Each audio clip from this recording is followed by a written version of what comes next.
Not sure what equipment was on-site or in use on a given day.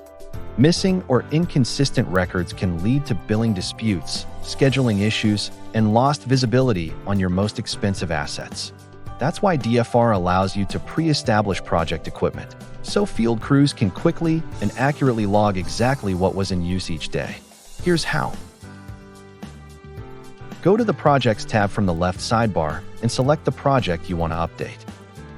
Select the Equipment tab and click on Add New.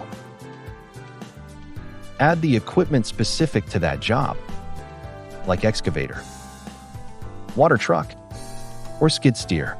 Hit OK. Once that's done, your field staff can easily select equipment from the preloaded list when filling out their daily report. No guessing and no inconsistent entries. This means you'll know what was used, when, and by which crew.